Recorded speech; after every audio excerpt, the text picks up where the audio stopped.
ഒട്ടും തന്നെ പ്രതീക്ഷിക്കാത്ത തരത്തിലുള്ള ഒരു അപ്രതീക്ഷിത സഖ്യമാണ് ഇപ്പോൾ ഉണ്ടായിരിക്കുന്നത് എന്ന് എടുത്തു പറയേണ്ടി വരും. അതായത് തെരഞ്ഞെടുപ്പ് കഴിഞ്ഞതിന് ശേഷം ഉണ്ടായ ഒരു സഖ്യമാണ് ഇതെന്ന് പറയുന്നത്.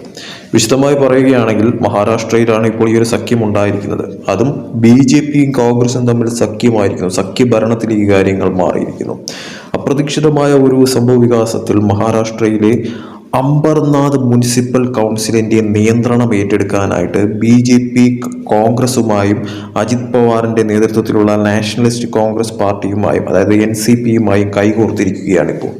തദ്ദേശ സ്വയംഭരണ സ്ഥാപന തെരഞ്ഞെടുപ്പിൽ ഏറ്റവും വലിയ ഒറ്റകക്ഷിയായി ഉയർന്നു വന്നിട്ടും ഏക്നാഥ് ഷിൻഡെയുടെ നേതൃത്വത്തിലുള്ള ശിവസേനയെ സഖ്യം മാറ്റി നിർത്തി ഉപമുഖ്യമന്ത്രിയായിട്ടുള്ള ഏക്നാഥ് ഷിൻഡെയുടെ സ്വന്തം ജില്ലയായ താനെ ജില്ലയിലാണ് അംബർനാഥ് സ്ഥിതി ചെയ്യുന്നത്.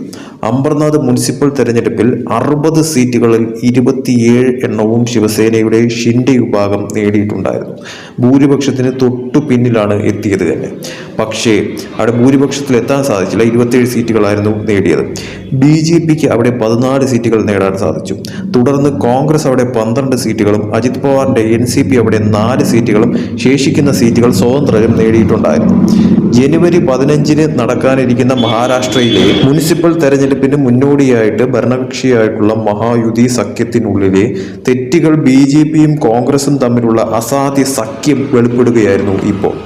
നഗരസഭ സ്വതന്ത്രമായി നടത്തുന്നതിന് BJPക്ക് കൗൺസിലർമാരുടെ എണ്ണത്തിൽ കുറവുണ്ടായിരുന്നു. ഒരു മുനിസിപ്പൽ കൗൺസിലിൽ ജനറൽ ബോഡി യോഗങ്ങളിൽ ഏതൊക്കെ വിഷയങ്ങളിൽ ചർച്ചയ്ക്ക് എടുക്കണമെന്ന് തീരുമാനിക്കാൻ പ്രസിഡന്റിന് അധികാരമുണ്ട്. എന്നിരുന്നാലും ഒരു നിർദ്ദേശമോ സമവായത്തിലൂടെ പ്രമേയമോ പാസാക്കേണ്ടി വരുമ്പോൾ ഭൂരിപക്ഷ വോട്ടിലൂടെ വിഷയം അംഗീകരിക്കണം. ടൈംസ് ഓഫ് ഇന്ത്യയുടെ റിപ്പോർട്ട് പ്രകാരമാണെങ്കിൽ ഭൂരിപക്ഷത്തിന്റെ അഭാവം മറികടക്കാൻ പ്രാദേശിക തലത്തിൽ പ്രതിപക്ഷ പാർട്ടികളുമായി BJP ചർച്ചകൾ ആരംഭിച്ചിരിക്കുന്നു എന്നാണ് അറിയുന്നത്. അംബർനാഥ് വികാസ് അഘാഡി രൂപീകരിച്ചതോടെ ചർച്ചകൾ അവസാനിച്ചിരിക്കുകയാണ്. BJP കോർപ്പറേറ്റർ അഭിജിത്ത് കരഞ്ജുലെ പാട്ടീലിനെ സഖ്യത്തിന്റെ ഗ്രൂപ്പ് നേതാവായി നിയമിച്ചിരിക്കുകയാണ്. ശിവസേനയുടെ ദീർഘകാല ഭരണത്തിന് കീഴിൽ അഴിമതിക്കും ഭീഷണിയുടെ സംസ്കാരത്തിനുമെതിരെയാണ് BJP തെരഞ്ഞെടുപ്പിൽ മത്സരിച്ചതെന്ന് അഭിജിത്ത് പറയുകയുണ്ടായി. മുനിസിപ്പൽ ഭരണകൂടത്തെ ഭയത്തിൽ നിന്നും അഴിമതിയിൽ നിന്നും മോചിപ്പിക്കുകയും അംബർനാഥിൽ വികസനം ഉറപ്പാക്കുകയും ചെയ്യുക എന്നതായിരുന്നു ഞങ്ങളുടെ ലക്ഷ്യമെന്നും ആ ലക്ഷ്യം മനസ്സിൽ വെച്ചുകൊണ്ട് ഞങ്ങൾ ഈ സഖ്യം രൂപീകരിച്ചു എന്നും അദ്ദേഹം പറയുകയുണ്ടായി.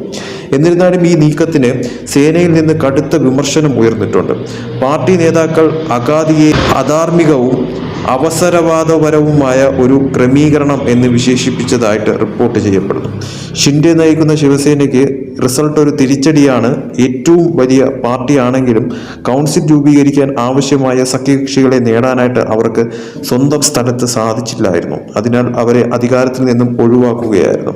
അതേസമയം കോൺഗ്രസിലെ ഒരു വ്യക്തി പറഞ്ഞത് തൻ്റെ പാർട്ടിക്ക് BJPയുമായോ ഷിൻഡെ വിഭാഗവുമായോ സഖ്യമുണ്ടാക്കാം, അല്ലെങ്കിൽ വിട്ടുനിൽക്കാം എന്നാണ്. കോൺഗ്രസ് നേതാവിന്റെ അഭിപ്രായത്തിൽ സഖ്യത്തിനുള്ളിലെ ഔദ്യോഗിക നിർദ്ദേശങ്ങളൊന്നും തന്നെ അദ്ദേഹത്തിന്റെ പാർട്ടിക്ക് ലഭിച്ചിട്ടില്ലായിരുന്നു. മഹാരാഷ്ട്രയിലെ അംബർനാഥിൽ ശിവസേനയെ അധികാരത്തിൽ നിന്നും മാറ്റി നിർത്താൻ BJPയും കോൺഗ്രസും അപൂർവ സഖ്യമാണ് ഇപ്പോൾ രൂപീകരിച്ചിരിക്കുന്നത് തന്നെ. എന്തായാലും ഇത് പ്രതീക്ഷിക്കാത്ത ഒരു അട്ടിമറി നീക്കവും അതോടൊപ്പം തന്നെ ഒരു അപൂർവവുമായിട്ടുള്ള ഒരു സഖ്യമാണ് ഇപ്പോൾ മഹാരാഷ്ട്രയിൽ ഈ പറയുന്ന സ്ഥലത്ത് ഇപ്പോൾ ഉണ്ടായിരിക്കുന്നത് എന്നുള്ളത് എടുത്തു പറയേണ്ടത് അനിവാര്യമായിട്ടുള്ളൊരു കാര്യം തന്നെയാണ്. അതായത് അവിടുത്തെ പ്രതിപക്ഷം അതായത് കോൺഗ്രസ് BJPയും കൂടിയാണ് ഇപ്പോൾ സഖ്യത്തിലാവുന്ന തരത്തിലോട്ട് കാര്യങ്ങൾ മാറിയിരിക്കുന്നത്. അതായത് കോൺഗ്രസും BJPയും അതോടൊപ്പം തന്നെ ഈ പറയുന്ന NCP അജിത് പവാർ പക്ഷവും കൂടിയാണ് ഇപ്പോൾ ഒന്നിച്ച് കൈകോർത്തിരിക്കുന്നത് എന്നാണ് റിപ്പോർട്ടുകൾ സൂചിപ്പിക്കുന്നത്.